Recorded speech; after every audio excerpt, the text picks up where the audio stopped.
বিশ্ব রাজনীতি আবারও উত্তপ্ত।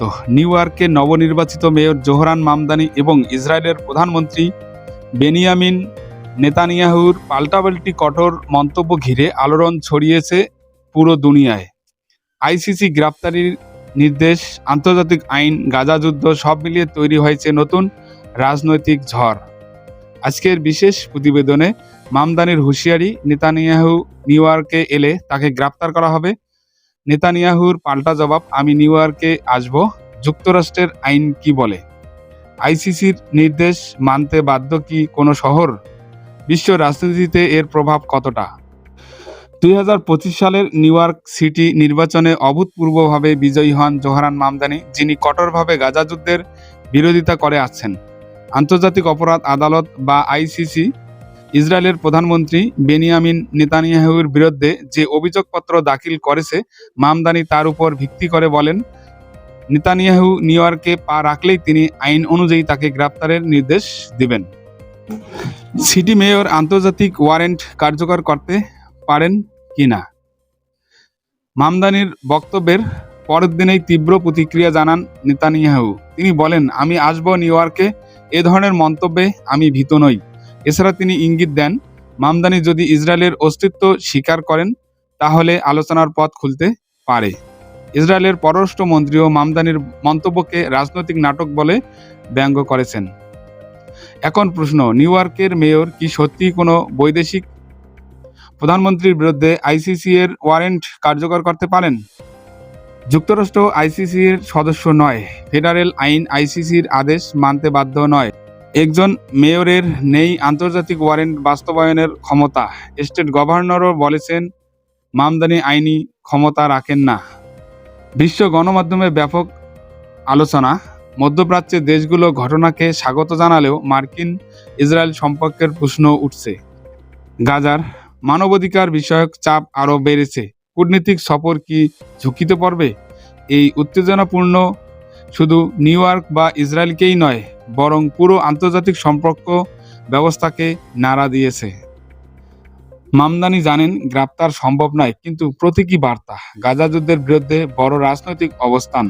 নিউ ইয়র্কে প্রোগ্রেসিভ রাজনীতির উত্থান। নেতানিয়াহুর শক্ত রাজনৈতিক ইমেজ। এই সংঘাত বিশ্ব জনমতকে দুই শিবিরে ভাগ করেছে। যেখানে আইনি ক্ষমতা সীমাবদ্ধ, সেখানে রাজনৈতিক বার্তাই প্রধান ভূমিকা রাখে। নেতানিয়াহু কি সত্যি নিউ ইয়র্ক সফরে আসবেন? মামদানি কি প্রশাসনিক নির্দেশ জারি করবেন? ফেডারেল সরকার কি হস্তক্ষেপ করবে? আইসিসির মামলা কি নতুন মাত্রা পাবে? গাজা যুদ্ধবিরতি আলোচনা কি প্রভাবিত হবে? মামদানি নেতানিয়াহুর দ্বন্দ্ব একটি বড় সত্য তুলে ধরেছে। আন্তর্জাতিক আইন, মানবাধিকার এবং বৈশ্বিক কূটনীতি আজ এমন এক জটিল অবস্থায় পৌঁছেছে, যেখানে একজন শহরের মেয়রের মন্তব্য বিশ্ব রাজনীতিকে প্রভাবিত করতে পারে। পরিস্থিতি কোন দিকে মোড় নেবে, বিশ্ব তাকিয়ে আছে সেদিকে। জোহরান মামদানি নিউ ইয়র্ক সিটির নবনির্বাচিত মেয়র। কে এই জোহরান মামদানি? ভারতীয় বংশোদ্ভূত মার্কিন রাজনীতিবিদ, কুইন্স নিউ ইয়র্কের প্রতিনিধি 2021-2025।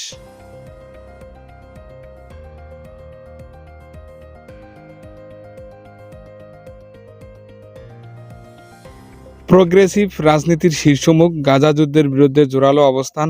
অভিবাসী শ্রমজীবী মানুষের অধিকার রক্ষায় সক্রিয়। 2025 সালে নিউ ইয়র্ক সিটির মেয়র নির্বাচিত হন। বামপন্থী রাজনৈতিক সংগঠনের সক্রিয় সদস্য। হাউজিং, ট্রানজিট, পুলিশ সংস্কারের দৃঢ় অবস্থান। জোহরান জো মামদানি বর্তমান মার্কিন রাজনীতির এক উজ্জ্বল উদীয়মান মুখ। ভারতীয় বংশোদ্ভূত এই যুবক বড় হয়েছে নিউ ইয়র্কের কুইন্স এলাকায়। সাধারণ মানুষের জীবনযাত্রা, ভাড়া বৃদ্ধির সমস্যা, স্বাস্থ্যসেবা সব বিষয়ই তার রাজনৈতিক যাত্রাকে প্রভাবিত করেছে। 2021 সালে নিউ ইয়র্ক স্টেট অ্যাসেম্বলিতে নির্বাচিত হয়ে তিনি পরিচিত পান নিউ ইয়র্কের অন্যতম প্রোগ্রেসিভ নেতা হিসাবে। গাজা যুদ্ধ, মানবাধিকার, পুলিশ সংস্কার এসব প্রশ্নে তার স্পষ্ট ও দলভেদহীন অবস্থান তাকে জাতীয় আলোচনার কেন্দ্রে নিয়ে আসে। 2025 সালে তিনি হন নিউ ইয়র্ক সিটির নবনির্বাচিত মেয়র।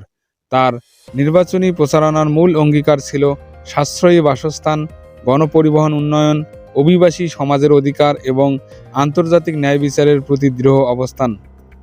সম্প্রতি ইসরায়েলের প্রধানমন্ত্রী বেনিয়ামিন নেতানিয়াহু নিয়ে তার মন্তব্য তাকে বিশ্ব মিডিয়ার আলোচনার কেন্দ্রবিন্দুতে তুলে এনেছে।